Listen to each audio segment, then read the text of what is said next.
I'm Andrew Joseph Keith. In this lesson, I'm going to show you how to use study boards to practice things like texture, anatomy, bas relief, and facial features. Using study boards also makes it easier to mold and cast if you create a sculpture that you want to keep. These study boards will serve a similar purpose as a sketchbook. These are tools to help us practice principles and techniques that help us improve our knowledge and skills with whatever medium we're working in. These usually aren't intended to be finished works of art, but the techniques that we learn and the ideas that we develop can inform our other artworks. These study boards will help us practice building things out in 3D. But you should still have a sketchbook because drawing is an important skill for sculptors. One thing I like about study boards is it doesn't require a lot of materials. All you need is a board and some clay. For the board, you can use a plywood panel around 1/2 inch thick and cut into whatever size you want.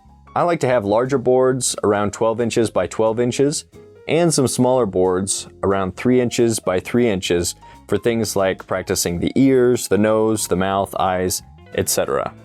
If I cut the wood myself, I like to sand it to keep little splinters of wood from breaking off into the clay. Sometimes I'll apply a sealant to the wood, like linseed oil or a polyurethane sealer, but it's not necessary.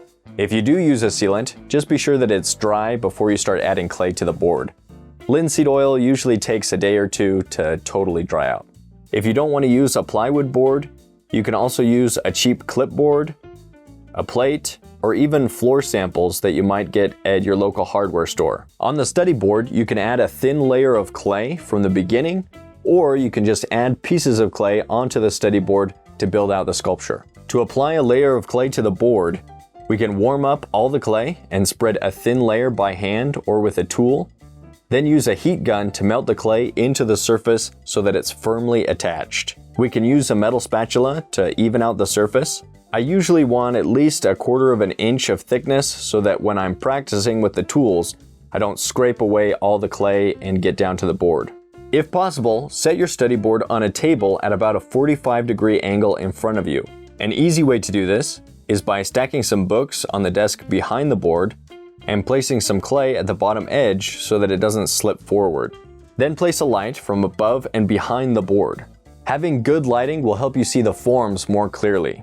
This is especially important when you're sculpting a bas relief, which is a sculpting style where the design is only slightly raised from the background. For the smaller 3 inch by 3 inch study boards, I usually skip the step of putting down a thin consistent layer of clay and just start to add clay to build out the sculpture on the surface of the board.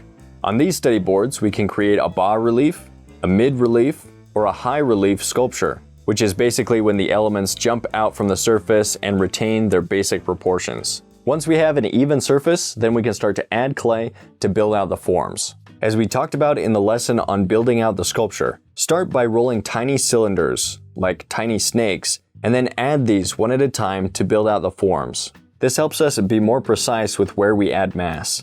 Think about it like paying more attention to the line work of a drawing, so that each stroke is intentional and well thought out.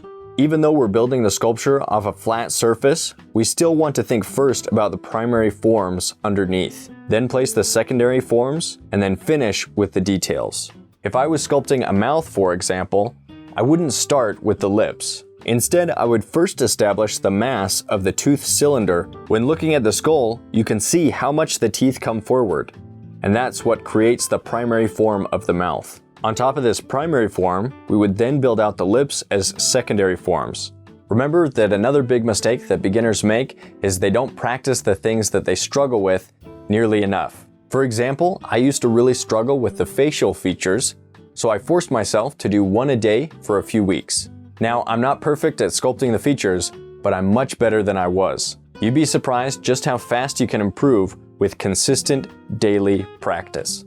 Some common things that people tend to struggle with are the hands, any of the facial features, the feet, anatomy, like the back, all those muscles, looks weird, skin texture, texturing, clothing, drapery, all of these things. There's a lot to work on. Choose one thing and then set aside some time on a regular basis to work on that weakness. And where are you going to work on the weakness? Boom. on your study board. In a future lesson, I'll go over a bunch of sculpting exercises that will help you master the medium, and a lot of them you can do on a study board, so look out for that. Your assignment is to find or make a few study boards and start practicing. In the premium course, we're going to go over some principles of low relief sculpture, also called bas relief. There's additional demos and much more, plus that warm fuzzy feeling of knowing that you're helping us. See you there.